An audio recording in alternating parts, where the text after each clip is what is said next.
ವೀಕ್ಷಕರೇ ನಮಸ್ಕಾರ. ಕರ್ನಾಟಕದಲ್ಲಿ ಭಾರೀ ಸುದ್ದಿಗೆ ಗ್ರಾಸವಾಗಿ ಇತ್ತೀಚೆಗೆ ನಿಷೇಧಕ್ಕೊಳಗಾಗಿದ್ದ ಬೈಕ್ ಟ್ಯಾಕ್ಸಿ ಸೇವೆ ಬಗ್ಗೆ ಕೇಂದ್ರ ಸರ್ಕಾರ ಮಹತ್ವದ ಮಾರ್ಗಸೂಚಿ ಬಿಡುಗಡೆ ಮಾಡಿದೆ. ಈ ಹಿನ್ನೆಲೆಯಲ್ಲಿ ಬೈಕ್ ಟ್ಯಾಕ್ಸಿಗಳಿಗೆ ಗುಡ್ ನ್ಯೂಸ್ ಅಂತಾನೆ ಹೇಳ್ಬೋದು. ಹೌದು, ರ್ಯಾಪಿಡೋ, ಊಬರ್ ಮತ್ತು ಓಲಾದಂತಹ ಬೈಕ್ ಟ್ಯಾಕ್ಸಿಗಳಿಗೆ ಕೇಂದ್ರ ಸರ್ಕಾರ ಹೊಸ ಮಾರ್ಗಸೂಚಿಯನ್ನೇ ಹೊರಡಿಸಲಾಗಿದೆ. ಇದರನ್ವಯ ಪ್ರಯಾಣಿಕರು ಖಾಸಗಿ ಮೋಟಾರ್ ಬೈಕ್ಗಳನ್ನ ಬಳಕೆಯನ್ನ ಅನುಮತಿ ಕೊಡಲಾಗಿದೆ.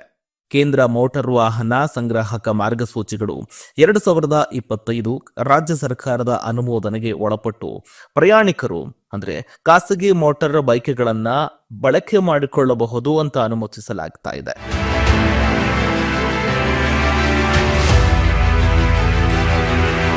ಕೇಂದ್ರ ಮೋಟಾರ್ ವಾಹನ ಸಂಗ್ರಾಹಕ ಮಾರ್ಗಸೂಚಿಗಳು 2025 ರಾಜ್ಯ ಸರ್ಕಾರದ ಅನುಮೋದನೆಗೆ ಒಳಪಟ್ಟು ಪ್ರಯಾಣಿಕರ ಖಾಸಗಿ ಮೋಟಾರ್ ಬೈಕ್ಗಳನ್ನ ಅನುಮತಿಸುತ್ತದೆ ಅಂತ ಕೂಡ ಹೇಳಿಕೆ ಕೊಡಲಾಗ್ತಾ ಇದೆ.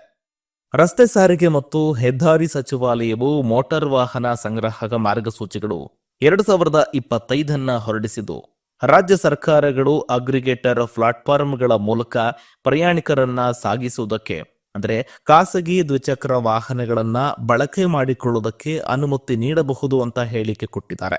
ಹೊಸ ಮಾರ್ಗಸೂಚಿಗಳ ಪ್ರಕಾರವಾಗಿ 23ರ ಪ್ರಕಾರ ರಾಜ್ಯಗಳು ಮೋಟಾರ್ ವಾಹನ ಕಾಯ್ದೆಯ ಸೆಕ್ಷನ್ 67/3 ಅಡಿಯಲ್ಲಿ ಅಂತಹ ಮೋಟಾರ್ ವಾಹನಗಳ ಸಂಗ್ರಾಹಕತೆಯನ್ನ ಅಧಿಕೃತಗೊಳಿಸಬಹುದು ಮತ್ತು ದೈನಂದಿನ, ವಾರಕ್ಕೊಮ್ಮೆ ಅಥವಾ 15 ದಿನಗಳ ಆಧಾರದ ಮೇಲೆ ಶುಲ್ಕವನ್ನು ಕೂಡ ವಿಧಿಸಲು ಕೂಡ ಅನುಮತಿ ಕೊಟ್ಟಿದ್ದಾರೆ. ಹೊಸ ಮಾರ್ಗಸೂಚಿಗಳ ಅಡಿಯಲ್ಲಿ ಸಂಗ್ರಾಹಕರು ಸುರಕ್ಷತೆ, ಸವಾರರ ಆನ್ಬೋರ್ಡಿಂಗ್, ವಿಮೆ ಮತ್ತು ಇತರ ಷರತ್ತುಗಳನ್ನು ಕೂಡ ಪಾಲಿಸಬೇಕು ಅಂತ ಕೂಡ ಹೇಳಿಕೆ ಕೊಟ್ಟಿದ್ದಾರೆ. ಕೊನೆಯದಾಗಿ ಅಂತಿಮ ನಿರ್ಣಯ ರಾಜ್ಯ ಸರ್ಕಾರಗಳದ್ದೇ ಆಗಿರುತ್ತೆ ಅಂತ ಕೂಡ ಹೇಳಿಕೆ ಕೊಟ್ಟಿದ್ದಾರೆ. ಇದೇ ವೇಳೆ ಬೈಕ್ ಟ್ಯಾಕ್ಸಿ ಸೇವೆಗಳ ಅನುಮೋದನೆ ಕುರಿತು ಅಂತಿಮ ನಿರ್ಣಯ ರಾಜ್ಯ ಮತ್ತು ರಾಜ್ಯ ಸರ್ಕಾರಗಳಿಗೆ ಮಾತ್ರ ಇರುತ್ತದೆ ಅಂತ ಕೂಡ ಹೇಳಿಕೆ ಕೊಟ್ಟಿದ್ದಾರೆ.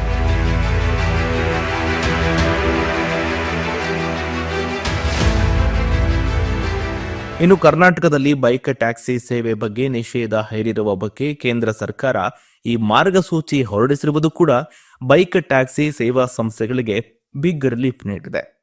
ಈ ಪ್ರಕರಣ ಪ್ರಸ್ತುತ ಕೋರ್ಟ್ನಲ್ಲಿ ವಿಚಾರಣೆಯ ಹಂತದಲ್ಲಿದೆ. ಜೊತೆಗೆ ರ್ಯಾಪಿಡೋ, ಓಲಾ, ಊಬರ್ ನಂತಹ ಸಂಗ್ರಾಹಕರು ಕೂಡ ರಾಜ್ಯದಲ್ಲಿ ಬೈಕ್ ಟ್ಯಾಕ್ಸಿ ಕಾರ್ಯಾಚರಣೆಯನ್ನ ಸ್ಥಗಿತಗೊಳಿಸಿದ್ದಾರೆ.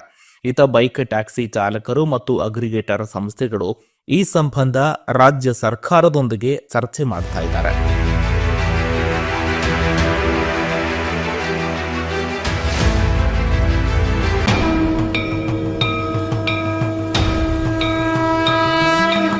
ನಮ್ಮ ವಿಜಯವಾಹಿನಿ ನ್ಯೂಸ್ ಚಾನೆಲ್ನಲ್ಲಿ ಪ್ರಮೋಷನ್, ಜಾಹೀರಾತು, ಅಡ್ವರ್ಟೈಸ್ಮೆಂಟ್ ನೀಡಲು ಸಂಪರ್ಕಿಸಿ 9535808456.